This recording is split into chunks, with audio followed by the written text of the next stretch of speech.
नमस्कार एक रेसिपी को समस्त स्वागत। मुझे नहीं आसी न्यू वीडियो न्यू रेसिपी बहुत कम समय चिंगुड़ी भजा मुझे नहीं जाइए चिंगुड़ी कड़े बसई नहीं गरम होगापी से 2-3 चम्मच तेल ऐड करना।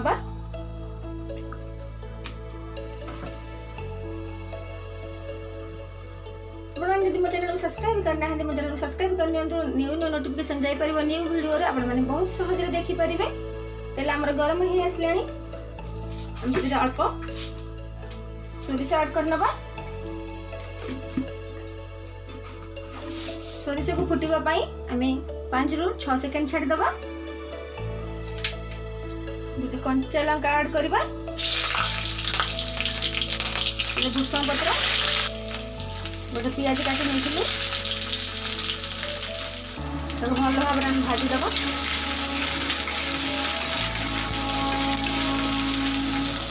आपड़ी कैप्सिकम व्यवहार करने को चाहिए तेल कैप्सिकम नहीं पारे ना स्किप करेंगे।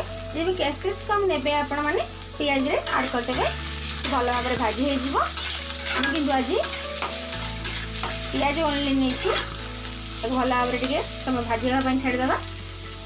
पियाज आम भाजी सारे मुझे 250 ग्राम चिंगुड़ी आपने भी चाहिए अधिक चिंगुड़ी नहीं पारे।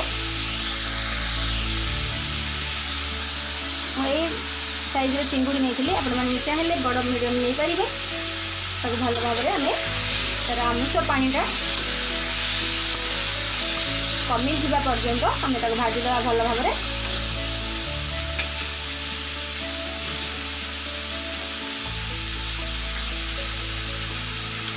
लुण अल्प अल्प करदे स्वाद अनुसार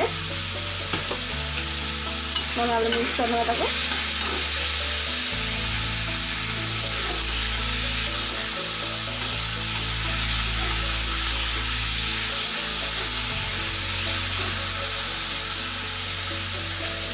गोटे मिनट रू 2 मिनट पर्यंत भाजी भल भाव आमर भाजी हो सारी। आम गोटे चम्मच हलदी ऐड करना। हलदी को ऐड करके गोटे मिनट छाड़दे भल भाव आम भाजी हो सारी। टमाटो को ऐड करना एमती मंथिकी भल भाव मिक्स करना टमाटो सहित।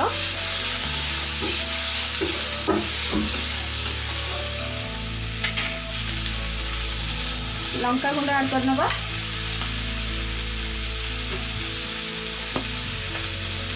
जीरा गुंड टी ऐड करना और भल भाव मिक्स करदे। क्लीन जगह मिक्स करेंगे भल भाव मसला सहित मिक्स हो सारे।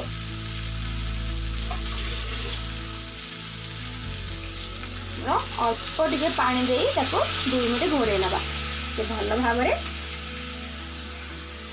सीझी आसो चिंगुड़ी टमाटो भी सीझीज 2 मिनट घोड़े ना नहीं आम 2 मिनट हो सारे आम घोरड़ी को काढ़ी ना।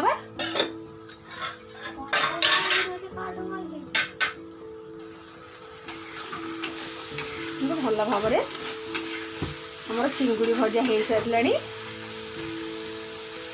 आम ऊपर टे गरम मसला ऐड करदे। गरम मसला ऐड करने